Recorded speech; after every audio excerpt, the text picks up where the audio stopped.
عندنا في دمشق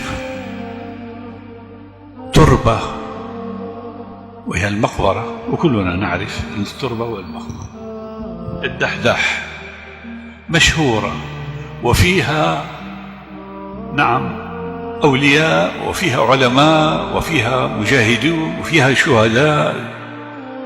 تربة مشهورة في دمشق، كل من عرف دمشق يعرف هذه التربة. كان فيها رجل يعمل حفار، يعني بينزل أموات على القبر. جاءت في يوم من الأيام امرأة وطلبت من الحفار أن يحفر لها قبرا. حفر القبر، وبعد ساعة جاءت الجنازة وليس معها كثير من الناس، يعني بضعة رجال. أنزلت الجنازة إلى الأرض، وفتح صندوق الجنازة، وحمل الميت ودلي في القبر، وكانت الحفار في القبر تسلم الجثة وأراد أن يضعه في القبر. في هذه الأثناء ينفتح القبر ويصبح روضة من رياض الجنة. أنا أقول هذه حادثة واقعية وليست خيالا ولا من قصص ألف ليلة وليلة، وإنما قصة واقعية. أغمي على الرجل لما رأى، ورأى اثنان جاء على أصيلة فرس وأخذ الميت وذهبا به. أغمي على الحفار، فاللي حول القبر ما رأوا ما رأى، هو الذي رأى فقط هو الذي رأى. رشوا عليه ماء وسحبوا وطالعوا من القبر. كانت المرأة مضت. ما لك؟ قال له والله رأيت عجبا، رأيت كذا كذا كذا. سبحان الله. قالوا هذا لعله دواهم، لعله كذا، وتركوا. مضت شهور، جاءت المرأة مرة ثانية بعد شهور وطلبت من الحفار أن يحفر قبر. حفر القبر، جاء الميت حمله ووضعه في القبر، ففتح له روضة من رياض الجنة،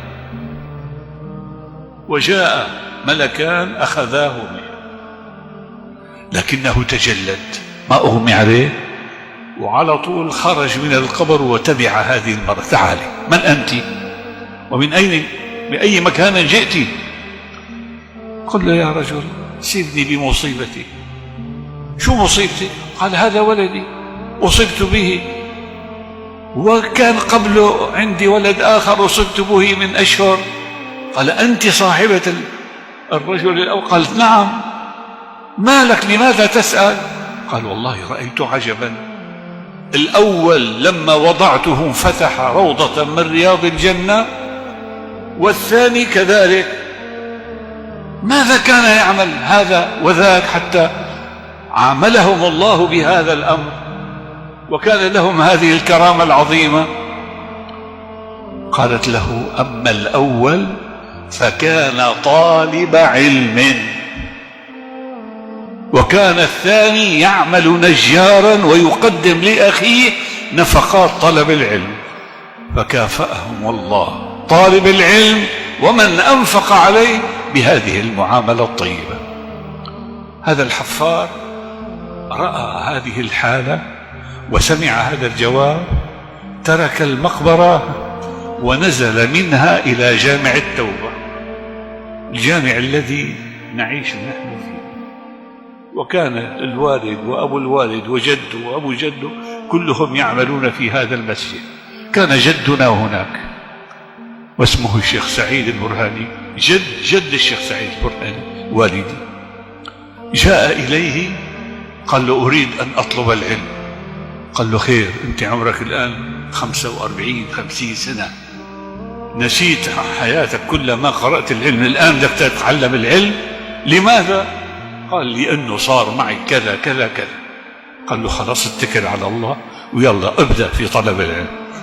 جيب الأجرومية، كانوا يتعلموا الأجرومية ويحفظوها ويتحفظوا متون وكذا، وبدأ واشتغل حتى صار من كبار العلماء. الشيخ عبد الرحمن الحفار من كبار علماء دمشق، وأسرته من بعده كلهم طلاب علم، وآخرهم الشيخ عبد الرزاق الحفار من كبار علماء دمشق. هذه القصة أنقلها لكم لأبشركم بأن طالب العلم هكذا يعامله ربه.